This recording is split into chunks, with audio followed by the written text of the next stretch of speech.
Hello everybody, it is your boy Presley here. Today, I will be reviewing this brand new handy dandy notebook from Blue's Clues. It seems to be inspired by the one that Steve used on the show. It's got a bunch of stuff back there. Yes, this was sent in to me so that I could review it. So, yeah. Let's see what happens. Also, as a personal side note, I do want to make it a point that I will be reviewing this alongside my replica handy dandy notebook. It's a 1-to-1 prop replica, and yeah, Steve Burns did autograph it whenever me and my friend Angie went to go see him at Steel City Comic Con a few years ago. And yes, and I did outline the autograph in black so that you could actually see it. So, yeah, let's get this bad boy out of the package and see what we got. Okay, right out of the package, it doesn't look too bad. Like, it's got some, not sure if you can see it. It looks like it's got some glue or something on there. Probably a packaging error or defect. Yeah, it's got some on there, and, back's got quite a bit of it on there. If you look at the back, it says Nickelodeon Blue's Clues trademark, and you got all this legal guff at the bottom. It's like, oh yes, how wonderful. But I do like the and there goes the pen. All right. Oh man, that thing is lightweight. That thing is, oh my god, that thing is lightweight. We'll get back to that here in a second. But yeah, first impression, it's, oh, that's white. I didn't realize it was going to be white. In the show, it was actually just like this, except it didn't have the thinking chair. Yeah, this thing looks like it's coming apart right out of the package. But, yeah, I mean, it's got paper. Alright, this feels like printer paper, almost, like computer paper. Not that thick. Construction paper that, you know, normally handcrafted handy dandy notebooks have, but it feels okay, I suppose. It's you got 96 sheets of it, so it is what it. Yeah, they definitely spared every expense on the inside of the covers. Very nice, very nice. I do like the covers though, like what they're made out of. Feels like it's a chipboard. Almost, if my camera would focus. There we go. It looks like it's a chipboard, almost. Like a clipboard. Well, so far so good. Now as far as the writing of the pen goes, let's give it a shot, shall we? Ugh. Gotta fight just to get the thing open. Alrighty. What color are we gonna use? Let's use the traditional black. Black is beautiful. Alright, let's give it a shot. I really don't know what I'm doing here. It's, well, yeah, there's a couple skips. Not sure if you can see them, but yeah, let's try another color. Let's try purple. I like purple. No, maybe we won't be trying. Okay, yes, we will be trying purple. Let's. All right. Well, we're gonna use that as a mulligan. Okay, so the purple seems to write nicely. How about orange? Yeah, I like orange.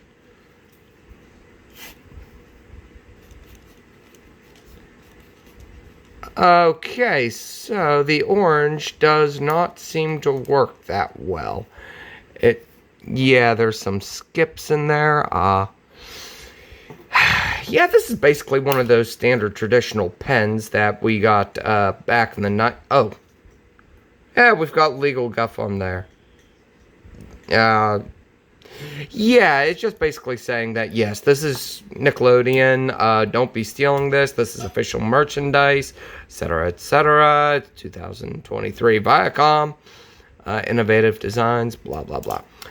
Yeah, back in the 90s, as a 90s kid, we have no idea why we wanted pens like this with all the different colors, because we knew damn well they wrote like crap, but yeah, we just wanted it for a novelty thing, even though we had to rewrite over things 30 times.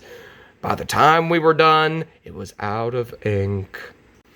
Doing a size comparison, you can tell that the new notebook is considerably bigger than what was used on screen. Yes, it's taller, like a lot taller. It's a bit wider, not by much. But yeah, if you're looking at it from like a replica perspective, hell no, there is no comparison whatsoever. No, true, granted, it's got all the traditional black outlining. It's got a chair, even though this chair looks nothing like this chair. The backrest is a lot taller. Yeah, you got more space to sit on. Yeah, you can tell whoever made these, they were not those big fans of a show. Now, true, the spiral on this is made out of like the traditional cheap red plastic. Spiral on this is actually made out of armature wire, 3/16 armature wire, if I'm not mistaken, and painted cherry red, or no, not cherry, red apple red. This is actually a professionally made handy dandy notebook. I actually made this spiral by myself because usually the spirals that are made from this guy Dylan, he owns this company called Writing Utensil, and you can follow him on Facebook and whatnot. He actually makes and sells handy dandy notebook replicas, so I bought one off of him, and I just love this thing. I just love it. It made just like how it was on the show. Traditionally, these handy dandy notebook covers are painted black, and they are made out of 1/8 plywood. What we have here is chipboard, which these covers are a little bit thinner, not as thick, and they are unpainted, but you know, it is what it is. While I was at the Steel City Comic-Con, I asked Steve Burns if he would draw me a goat inside of my handy dandy notebook with the crayon that, well, I had a real crayon in there at the time. And to much my surprise, he actually drew me a picture of a goat.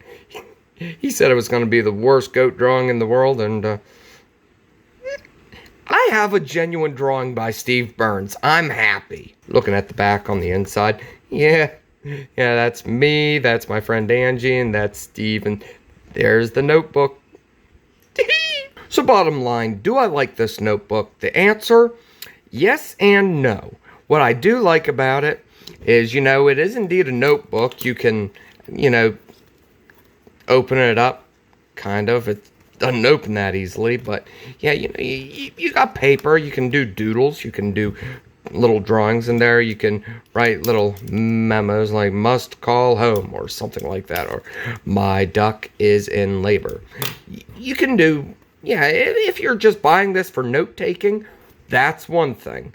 If you just want to put it up in your room so you can look at it and go, oh, yeah, that's one thing. But if you were going to take this to a Comic-Con, I would not suggest it. Like I say, it is so much bigger than, you know, what was in the show. It's so much bigger. It looks like the pages are, like the covers aren't that well glued on. Like, I'm sorry. The white insides, that just does it for me. I don't like the white insides. Like a replica on the inside, it's like that. And you can tell that this was originally just like that. So, yeah, the white background, I do not like. Well, white insides, I do not like. You got a lot of paper, and you almost got 100 sheets in this thing. So, I'd say not to use this for Comic-Con. More like a display piece, because number one, you are not going to be wanting to write with this little thing. It fits in there nicely sometimes, but I would not use anything like that. I just use a standard pen. Funny enough, I actually do have a custom made pen that I bought off of Etsy, some nice pen seller. Look at that. Yay! That's the same autograph right there. Yeah, I had this pen custom made off of Etsy, and not only is it refillable, but it also writes very nicely.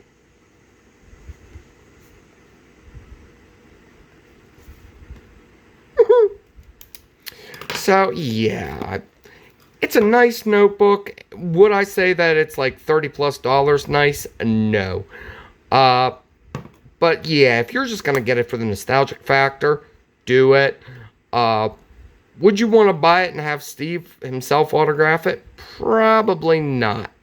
Like, I know on the back it says Blues Clues. It's official merchandise.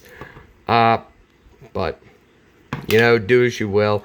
They could have at least painted the tip of this black.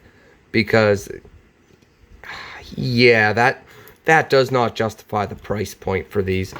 So, yes. Thank you very much for watching. Be sure to like, subscribe. I get new content like once every...